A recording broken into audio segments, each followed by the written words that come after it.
యెషయా గ్రంథము 54వ అధ్యాయము 10వ వచనం గాని చదువుకుందాం. పర్వతములు తొలగిపోయినను, మెట్టలు దద్దరిల్లినను, నా కృప నిన్ను విడిసిపోదు. సమాధాన విషయమైన నా నిబంధన తొలగిపోదు అని నీ యందు జాలిపడి యెహోవా సెలవిచ్చుచున్నాడు. ప్రయాసపడి గాలివాని చేత కొట్టబడి ఆదరణ లేకుండా దానా, నేను నీలాంజనములతో నీ కట్టడలను కట్టుదును, నీలములతో నీ పునాదులను వేయుదును, మణిమాణిక్యములతో నీ కోట గుమ్మములను, సూర్యకాంతములతో నీ గుమ్మములను కట్టుదును, ప్రశస్తమైన రత్నములతో నీ సరిహద్దులను ఏర్పరచుదును. నీ పిల్లలందరూ యెహోవా చేత ఉపదేశం నందుదురు, నీ పిల్లలకు అధిక విశ్రాంతి కలుగును. నువ్వు నీతి గల దానివై నువ్వు భయపడనక్కర్లేదు. బాధించి వారు నీకు దూరంగా ఉందరు, భీతి నీకు దూరంగా ఉండును, అది నీ దగ్గరికి రానే రా. సరే, కాబట్టి పిల్లరా, నీ యందు జాలిపడు యెహోవా అన్న మాట మీద నేను వాక్యం చెప్పాలని ఆశపడుతున్నాను ఈ రాత్రి. నీ యందు జాలిపడు యెహోవా. చరండి, అవును. కాబట్టి పిల్లరా, తర్వాత ఇంకొక మాట ఏంటంటే, వారు మంచి సాక్ష్యాలు చెప్పారు. సరండి, అవును. మరి దేవుడి దయని బట్టి మరి కాలుకి మోకాలు కాడి నుంచి పైకి రక్త ప్రసరణ ఆగిపోయిందండి. రక్త ప్రసరణ ఆగిపోయినప్పుడు కాలు తీసేయాలన్నారు. విజయవాడ హాస్పిటల్ మరి అన్ని సిద్ధపరుస్తున్నప్పుడు మళ్ళా డాక్టర్ గారు చూసినప్పుడు మళ్ళా రక్త ప్రసరణ అలా జరుగుతుందంట. చూడండి, నిజంగా ఎంత ఆశ్చర్యం అది. కాబట్టి ఆ టైంలో ఆయన ప్రార్థన చేసుకుంటున్నారని చెప్పారు నాతో. దేవుని స్తుతిస్తున్నానయ్యా, ప్రార్థన చేస్తున్నాను. నా ప్రార్థన చేస్తాం అంత లోతుగా తెలియదు కానీ ప్రభువుని అడుగుతున్నా. ఎంత గొప్ప కార్యం అండి. తర్వాత ఆయన చెప్పిన సాక్ష్యంలో నాకు బాగా నచ్చింది ఏంటంటే, గొప్ప స్వస్థత అది, దేవునికే మహిమ అది, ఆయన దేవుడు చేసిన కార్యం అది. ఇక నేను స్థిరపడతాను, నేను రక్షించబడతాను, నేను మందిరంలోనే తిరుగుతాను, నేను ఇక దేవుని సేవలోనే పాలు పంపులు పొందుతాను అని చెప్పారు. అది నాకు ఈ రాత్రి చాలా సంతోషాన్ని కలిగించింది. సరేండి, అవును. కాబట్టి మరి అంకలక్ష్మి గారు కూడా మరి ఓపెన్ సర్జరీ అనమాట. గుండె అంతా తీసి పక్కన పెట్టి చేస్తారనమాట. ఆపరేషన్ చాలా పెద్ద ఆపరేషన్ అది. రమేష్ గారు, విజయవాడ రమేష్ గారు హాస్పిటల్లో చూడండి, చాలా కష్టమైందని అన్ని సంతకాలు పెట్టుకుని చాలా కష్టమైంది, అసలు వేస్ట్ తీసుకెళ్ళిపోండి అన్నారట. నిజంగా మరి దేవుడు ఎంత స్వస్థత, రెండు కూడా చాలా అద్భుతమైన మరి దేవుడు చేసిన కార్యం అన్నమాట. సరేండి, తర్వాత ఇంకొక మాట ఈ కుటుంబం గురించి చెప్పాలి. ఆ రాజుగారికి బాగున్నప్పుడు, రాజుగారికి బాగా మంచం మీద ఉన్నప్పుడు వారు కోడలతో చేసిన, వారు ఆ కోడల్లో చేసిన పరిచర్య నేను ఎక్కడ చూడలే. నా దరిదాపు 50 సంవత్సరాలు, 51 సంవత్సరం. అలాంటి పిల్లలు చూడండి, తండ్రి కూడా సొంత కుమార్తెలు చేయలేరు ఆ పరిచర్య. చాలా మంది చేయరు చూడండి. కాబట్టి వాళ్ళ అత్తగారిని రానుకోకుండా, నీకు బాగోదమ్మని రానుకోకుండా వారు చేసిన పరిచర్య చాలా అద్భుతం. సరేండి, నేను వచ్చినప్పుడు వాళ్ళ సంతోషంతో ఉండేవాడిని వారిని చూసి. వారి బిడ్డలు సొంత 3 కొడుకులు, 3 కోడళ్ళు, వారికి సొంత తండ్రిని ఒక చిన్న బిడ్డ వలె చూశారండి వారు మోసుకుని. చాలా మంచి కుటుంబం. చూడండి, ఈ కుటుంబం చూసినప్పుడు నాకు నోవాహు కుటుంబం జ్ఞాపకం వస్తుంది. అలా రక్షించబడాలని నేను కూడా ఎన్నోసార్లు ప్రార్థన చేస్తూ ఉంటాను నేను. సరేండి, అవును. కాబట్టి ఈ లోకంలో ఎంత ఆస్తి ఉన్నా లేకపోయినా ఒక మంచి కుటుంబం కలిగి ఉంటే సరేండి, అది చాలా ఆశీర్వాదకరంగా ఉంటది అన్నమాట. సరేండి, కాబట్టి నేను వాక్యంలోకి వెళ్తున్నాను, టయానికి ముగిస్తాను. అని నీ యందు జాలిపడు యెహోవా చూడండి సెలవిచ్చుచున్నాడు. దేవుని చెప్పే మాటలు అన్నమాట అవి. ఏం మాటలు అంటే, పర్వతములు తొలగిపోయినను, మెట్టలు దద్దరిల్లును, నా కృప నిన్ను విడిసిపోదు. చూడండి, సమాధాన విషయమైన నా నిబంధన తొలగిపోదు అని నీ యందు చూడండి, నీ యందు జాలిపడు యెహోవైన నేను సెలవిచ్చుచున్నాను. జాలి అనేది దేవుని లక్షణమే అండి. అది చూడండి, జాలి అనేది, ప్రేమ అనేది, కరుణ అనేది, కనికరం అనేది, క్షమించడం అనేది, ఓర్చుకుంటాం అనేది, పరిశుద్ధత అనేది, చూడండి అదొక దైవ లక్షణాలు అన్నమాట అవి. చూడండి, తర్వాత మీకు కూడా తెలుసా, చూడండి దేవుని లక్షణాలన్నీ కూడా మనుషుల్లో పెట్టారు ఆయన. కాబట్టి చూడండి, జాలి అనేది ఆయన లక్షణం అన్నమాట. చాలా గొప్ప మనసు అది.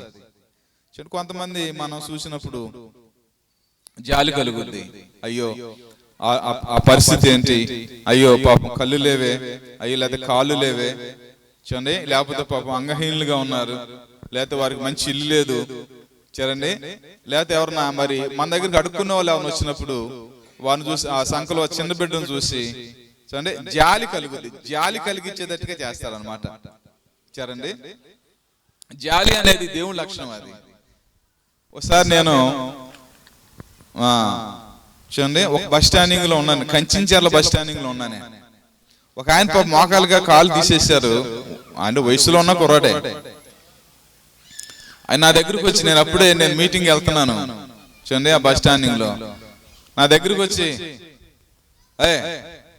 ఒక 50 రూపాయలు అన్నాడు. అంటే అడుక్కుంటాం కూడా ఎంత దౌర్జన్యంగా అడిగాడు.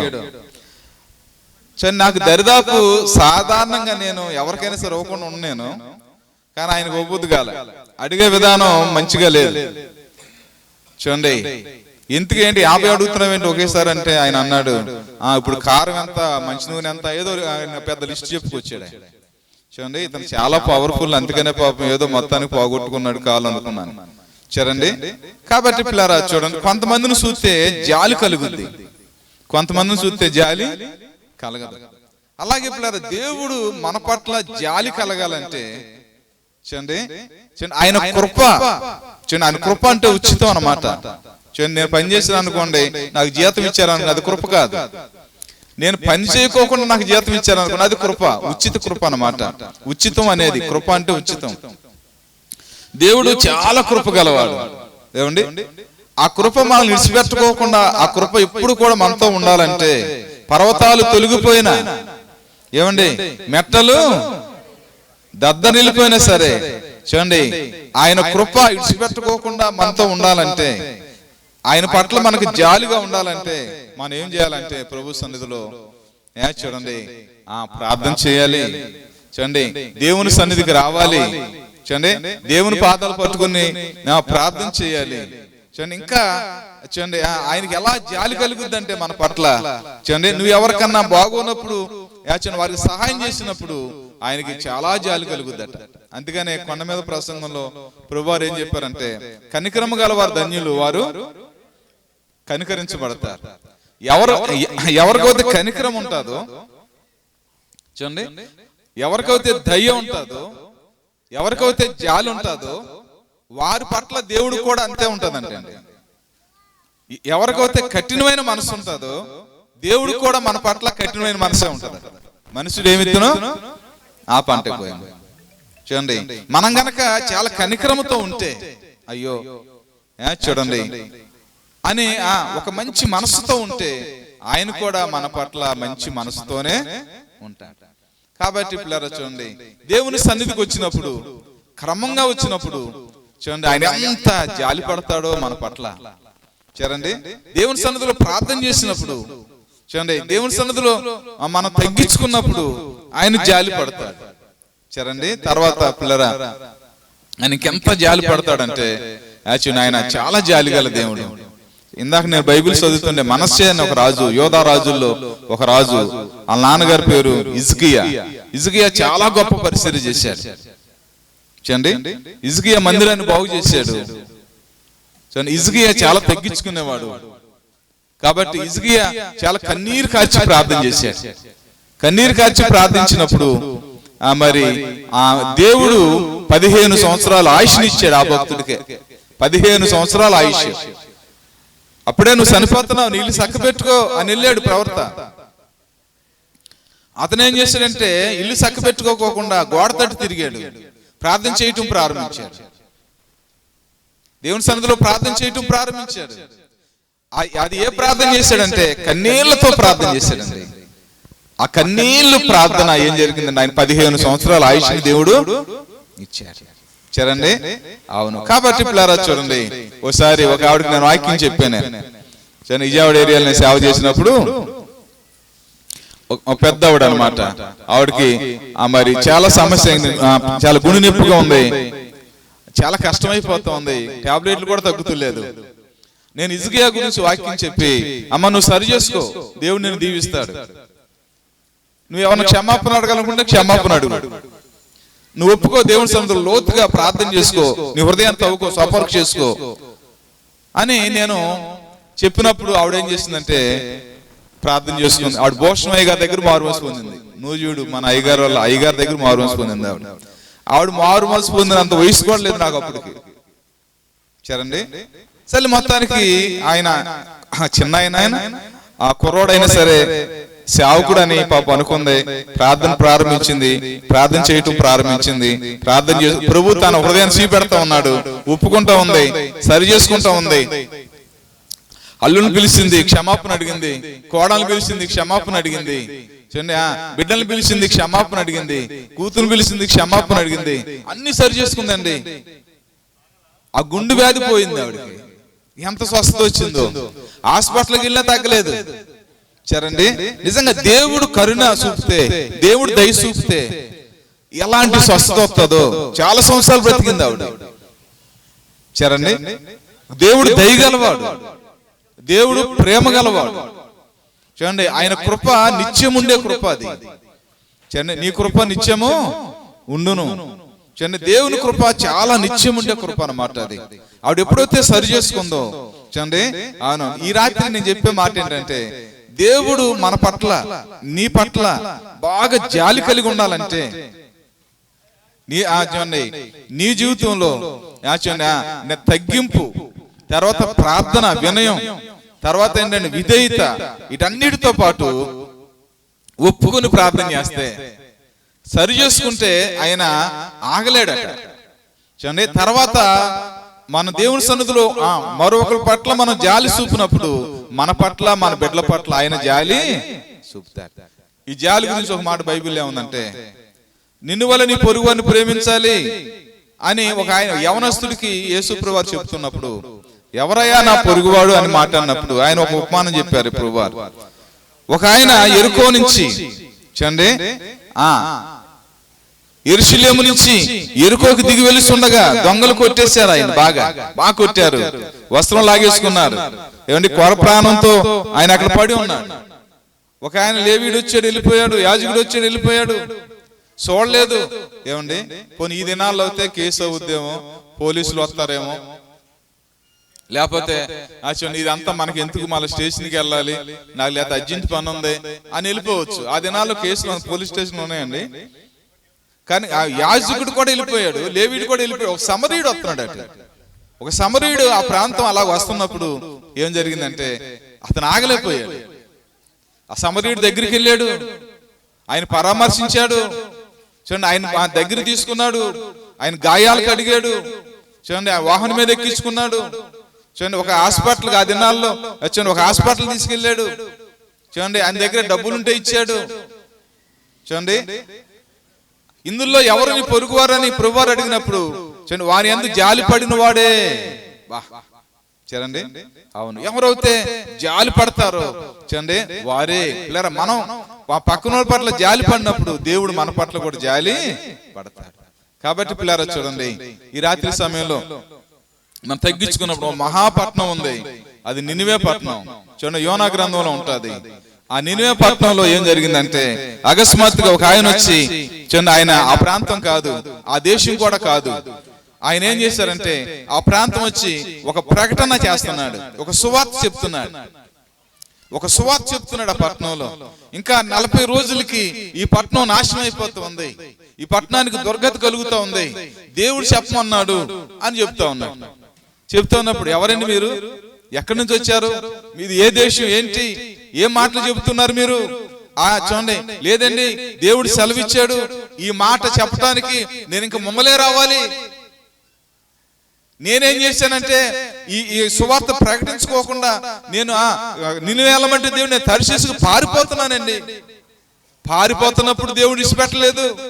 గాలివాన్ వచ్చింది, తుఫాను వచ్చింది, సముద్రం పొంగిపోతూ ఉందండి. చూడండి, నేను పైకి వచ్చి చూసేటప్పటికి ప్రజలు చాలా భయంతో ఉండిపోయారు.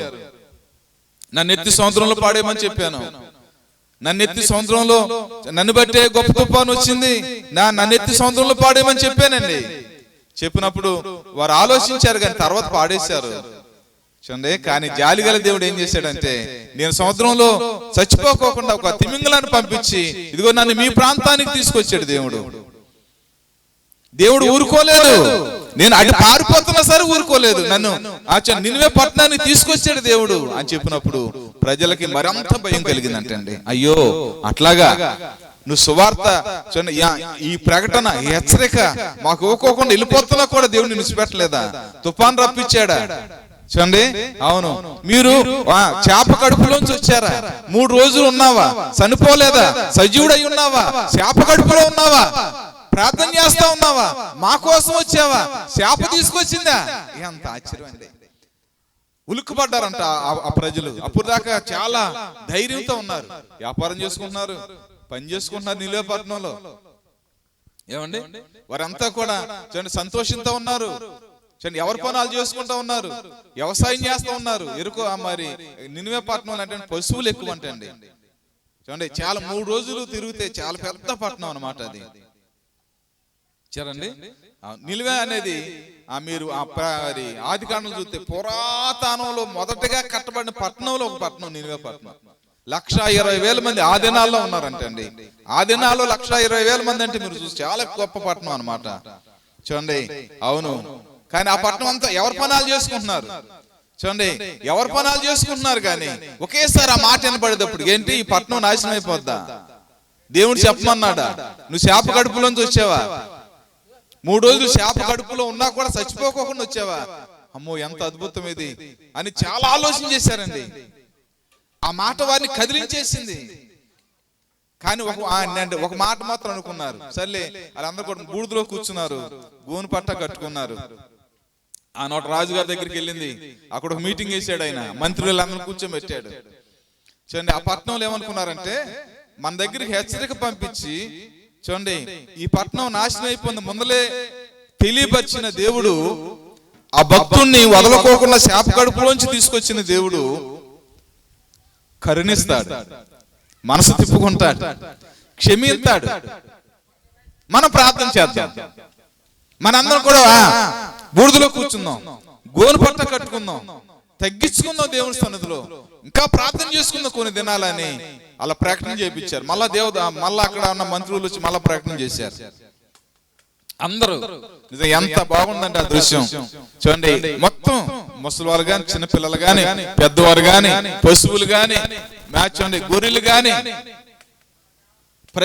ప్రతిది కూడా అన్ని కూడా జీవులు కూడా చూడండి ఉపవాసమే, మంచినీళ్ళు కూడా లేదంటే అండి. అలాంటి సమయంలో పిల్లరా చూడండి ఇంకా ప్రార్థన ప్రారంభించారు.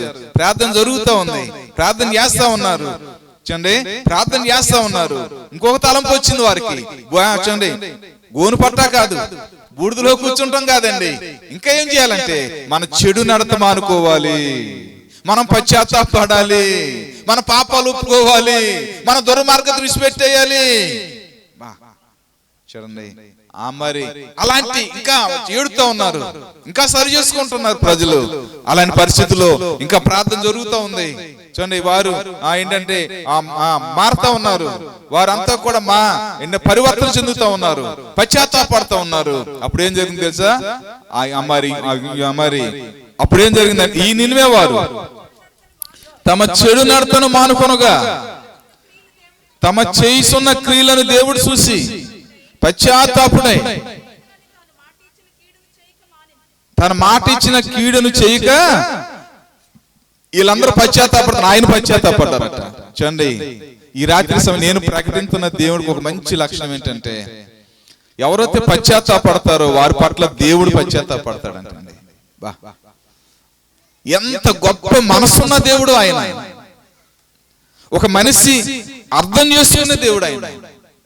ఒక మనిషిని లేవనెత్తాలి, ఒక మనిషిని నిలబెట్టాలి, ఒక మనిషిని బలపరచాలి, ఒక మనిషికి ఆయుష్నివ్వాలి, ఒక మనిషిని దీవించాలి అని తపన పడే దేవుడే అండి నేను ప్రకటించే దేవుడు. లేరా ఈ రాత్రి సరండి ఆయన అంటున్నాడు, అక్కడ కూర్చుని యోన అంటున్నాడు, ఆయన జాలి గల దేవుడు, కనికరము గల దేవుడు, ప్రేమ గల దేవుడు, నాకు ముందలే తెలుసు అందుకని నేను పారిపోతున్నాను విడిచిపెట్టలేదు ఆయన అంటున్నాడు. ఆయన కటాక్షము జాలియు బహుశాంతము అత్యంత కృపగల దేవుడు ఆయన.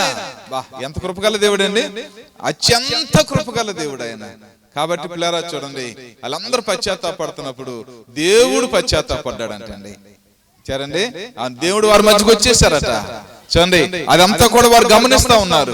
పశ్చాత్తాపడుతున్నప్పుడు హృదయాలు తేలికైపోతా ఉన్నాయి, కన్నీరు వస్తున్నప్పుడు హృదయంలో సంతోషం వస్తా ఉంది. పిల్లరా చూడండి ఆ పశ్చాత్తాపంలో ఎంత చూడండి దేవుని కనికరం వచ్చేసిందో. సరేండి వారందరూ ప్రార్థన చేసి ఏం చేశారంటే ఆ పట్టణానికి వత్తన నాశనాన్ని తరివేశారండి ప్రార్థన చేసి. ఎంత గొప్ప దేవుడు. ఓసారి ఓ సాక్షి ఉన్నా నేను, అప్పుడే వివాహం అయింది ఆవిడికి, చిన్న పిల్లే పాపం. సరేండి వివాహమైన 6 నెలలకే పాపం నిమ్మొచ్చిందంట. హాస్పిటల్లో జాయిన్ చేశారు. హాస్పిటల్లో జాయిన్ చేసినప్పుడు సర్లే చూడండి మరి డాక్టర్లు వస్తున్నారు, చూస్తున్నారు, టాబ్లెట్లు ఇస్తా ఉన్నారు.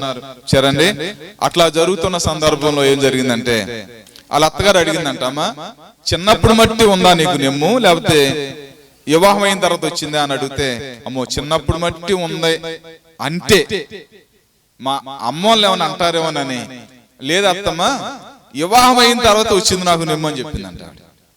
అట్లాగా అయిపోయింది, ఆ సందర్భం అయిపోయింది. ఇంకా పెరిగిపోతా ఉందంట, ఇంకా వీక్ అయిపోతా ఉంది ఆవిడ, ఇంకా బలహీనరాలు అయిపోయింది ఆవిడ. చూడండి ఆ డాక్టర్లు మాట్లాడుకుంటా చూసింది ఆవిడ.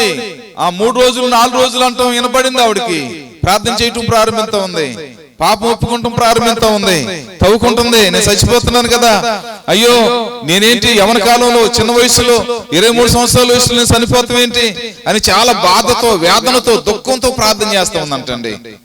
చూడండి అవును. తర్వాత వాళ్ళ అత్తగారిని పిలిచి, అమ్మా చూడండి ఒక 10 రోజుల క్రితం నన్ను అడిగావు, వివాహం కాని క్రితం చిన్నప్పుడు మట్టి ఉందా, వివాహం అయిన తర్వాత వచ్చిందా ఈ నిమ్ము అని నువ్వు అడిగావు.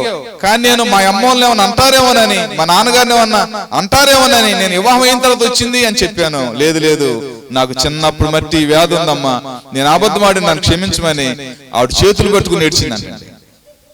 చేతులు పట్టుకుని ఎప్పుడైతే ఏడ్చి క్షమాపణ అడిగిందో చూడండి ఆ రోజు ఆ క్షమాపణ అడిగిన కానించి ప్రారంభమైందంట ఆరోగ్యం వస్తాం. అప్పుడు మట్టి కూడా టాబ్లెట్లు మంచిగా పనిచేస్తున్నాయంట. ఎప్పుడైతే సరి చేసుకుని క్షమాపణ అడుగుతుందో అప్పుడు తన హృదయంలో చూడండి స్వస్థత ప్రారంభమైందంటండి.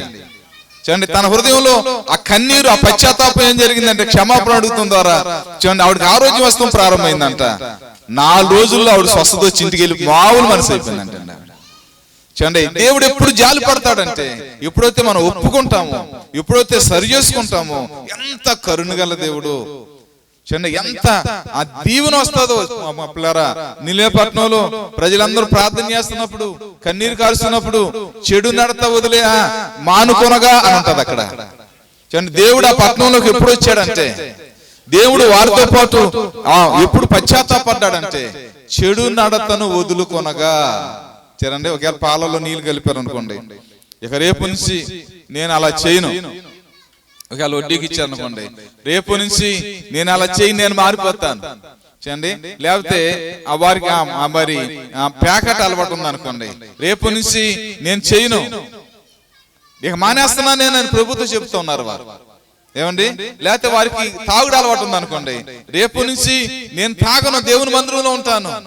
చూడండి వారికి ఏదైనా పాపం ఆశలు, శరీర ఆశలు ఉన్నాయనుకోండి, నేను ఈ సంబంధం వదిలేస్తాను, నేను పరిశుద్ధపరుచుకుంటాను, నా దేవుడు గొప్ప దేవుడు అని.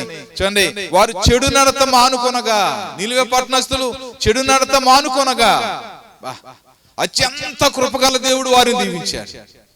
ఏమండి అవును చూడండి వారు బాధపడతా చూడండి వారు చెడు నడత వదులుకొనగా చాలా సంవత్సరాలు మట్టి ప్రార్థనకి వెళ్తారు. కానీ పిల్లరా వారు వదలవలసిన విడిచిపెట్టరు. చూడండి వారు వదిలేయాల్సిన వారు వదలరు.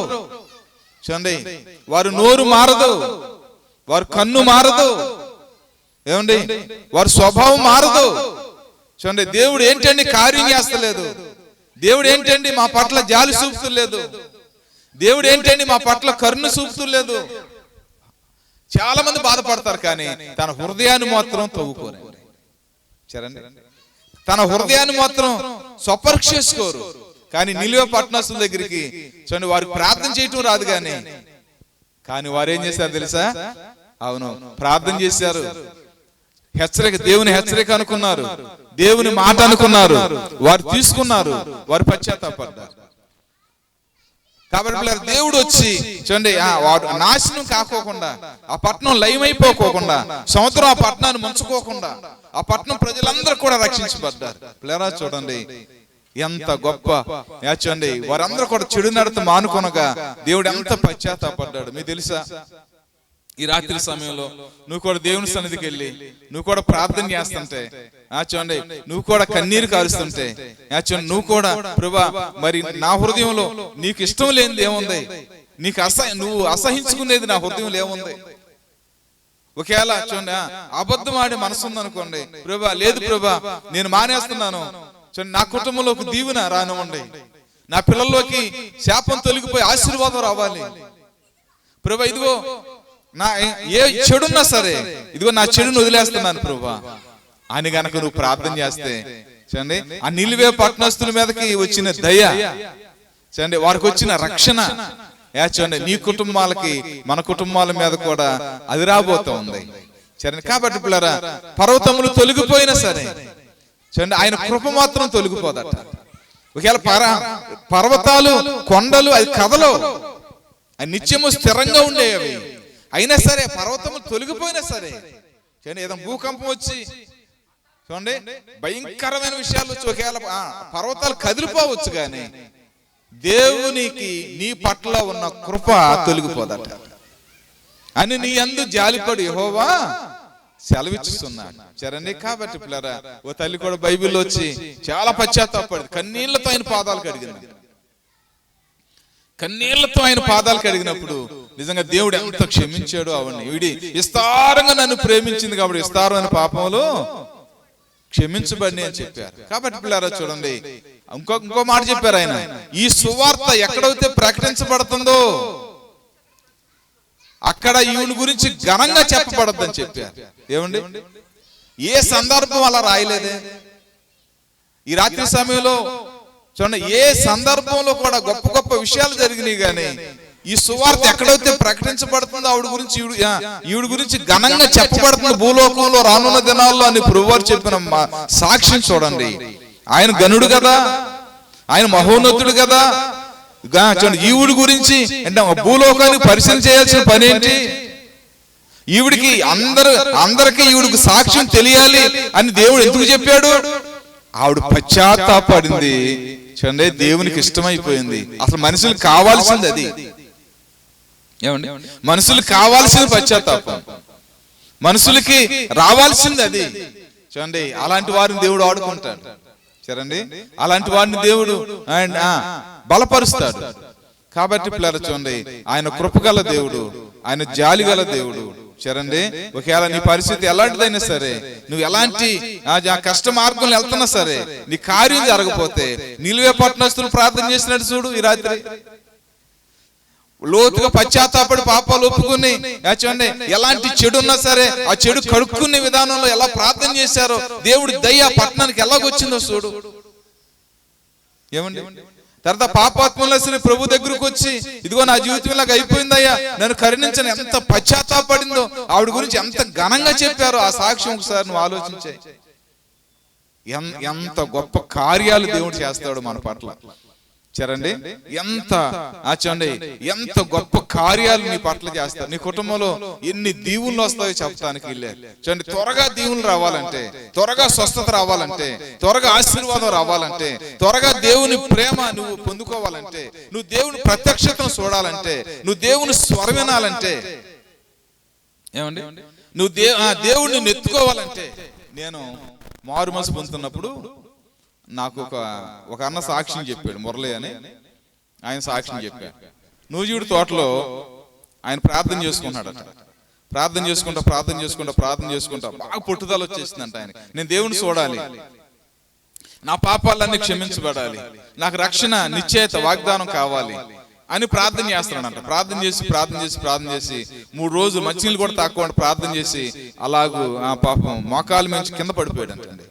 కింద పడటంతోనే చూడండి ఆ పాపం ఆయనకి ఒక దర్శనం కలుగుతుందంట. ఆ దర్శనంలో అక్కడి నుంచి ఆ పరలోకానికి మెట్లు కాపాడుతున్నాయట. చిన్న బిడ్డ అయిపోయాడు, సూత్రాడంట ఆయన. యేసుప్రభువు దిగుతున్నారట, వెనకాల కొంతమంది దేవదూతలు ఉన్నారట. ఆ మెట్ల మించి దిగు, ఆ శాల్వ తల చూడండి అంతా కాపాడుతుందంట. స్పష్టంగా సూత్రాడంట ఆయన. చూడండి ఆ బిడ్డను ఎత్తుకుని ఆయన దగ్గరకు వచ్చి ఆ బిడ్డను ఎత్తుకుని, నా కుమారుడా నీ పాపాలు క్షమించాను, నువ్వు నా బిడ్డ, నీకు నా సాక్షిగా ఉండని మళ్ళా పెట్టి కింద పెట్టి మళ్ళా మెట్ల మీద ఎక్కి ఆ పైన తలుపేయబడేదాకా చూసాడంటండి. అసలు హృదయం అంతా తేలికైపోయిందంట ఆయన. హృదయం అంతా యేసు రక్తంతో కడగబడిపోయిందా, గంతులేసాడంటండి ఆయన. ఆ సంతోషాన్ని తట్టుకోలేక ఆ దేవుని దర్శనాన్ని చూసి గంతులేసాడంటండి. లేరా చూడండి ఎలాంటి చూడండి నిజంగా ఆ సాక్ష్యం చెప్పినప్పుడు నాకు కూడా చాలా ఆశతో ప్రార్థన చేసి అప్పుడు నేను రక్షణ పొందుతున్నా, మారు మనసు పొందలేదు ఇంకా. చూడండి కాబట్టి పిల్లరా, మన కుటుంబాల్లో కూడా దేవుని కనికరం, అత్యంత కృపగల దేవుడు కాబట్టి దేవుడి జాలి, దేవుడి కరుణ, దేవుని ఆశీర్వాదం మన మీదకి రావాలంటే మనం ఏం చేయాలంటే మనం కూడా దేవుని సన్నిధిలో ప్రార్థన చేస్తే ఆయన కృప నీకు మెండుగా వస్తుంది, ఆయన జాలి నీ పట్ల ఉంటుంది. చూడండి ఆయన చూడండి ఆయన దయను నువ్వు మంచిగా పొందుకోగలుగుతావు నువ్వు. చూడండి అవును. కాబట్టి మనం ఆలోచన చేయాలి.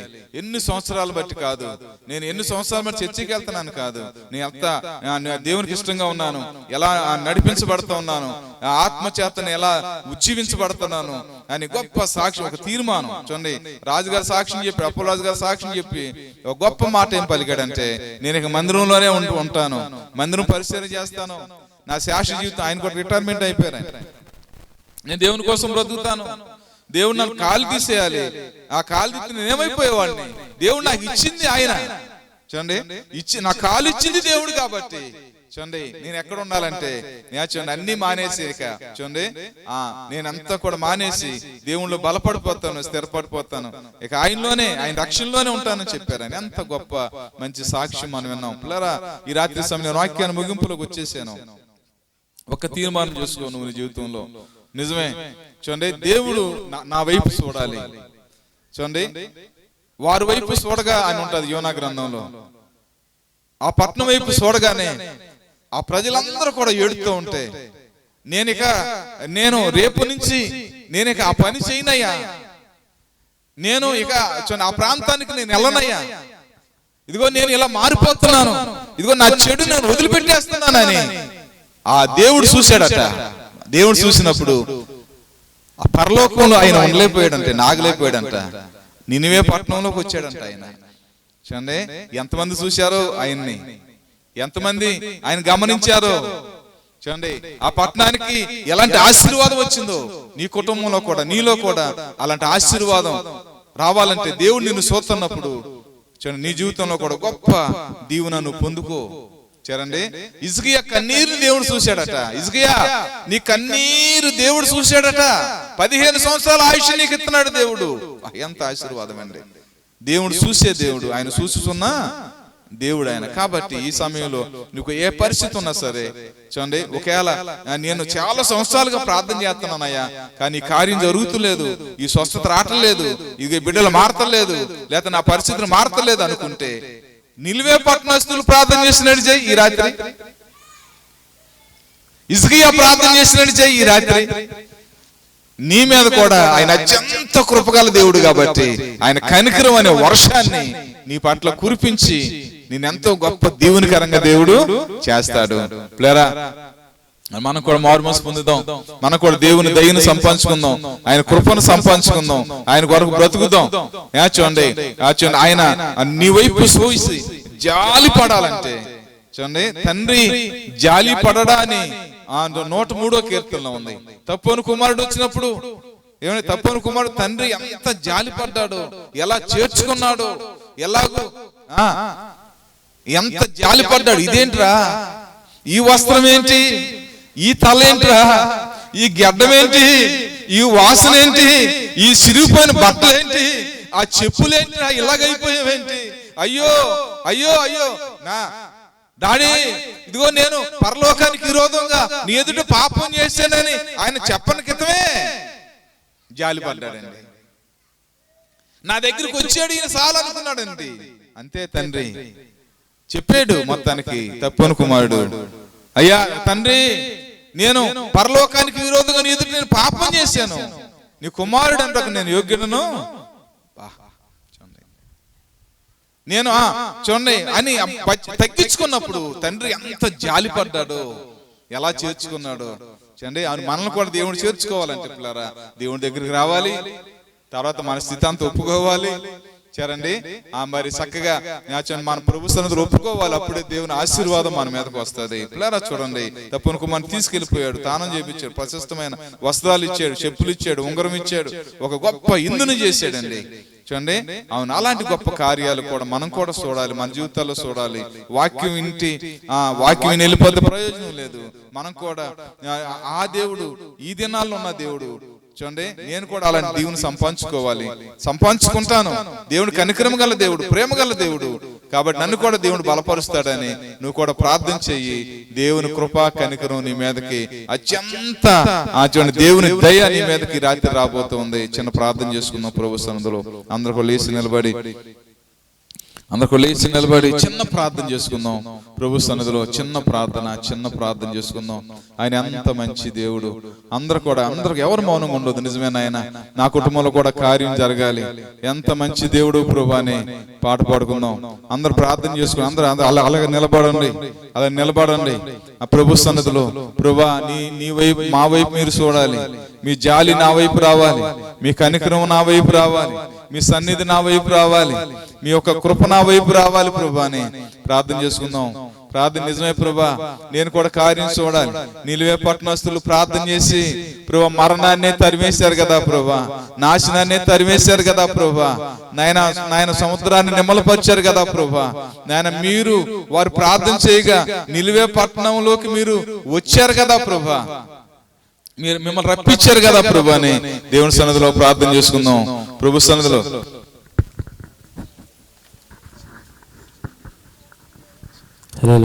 అందరూ కళ్ళు మూసుకుని మనం ఆరాధన చేద్దాం ప్రభు సన్నిధిలో. ఈ రాత్రి ఆ దేవుడు కృపగల దేవుడు, మంచి దేవుడు, మేలు చేసే దేవుడు.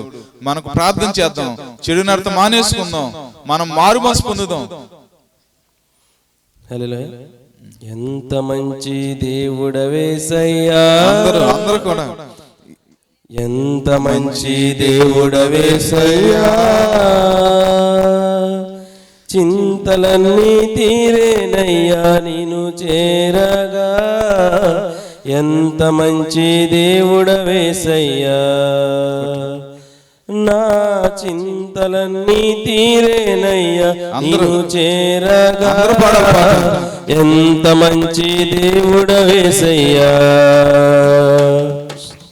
ఎంత మంచి దేవుడవేసయ్యా, ఎంత మంచి దేవుడవేసయ్యా, చింతలన్నీ తీరేనయ్యా నిన్ను చేరగా. ఎంత మంచి దేవుడవేసయ్యా,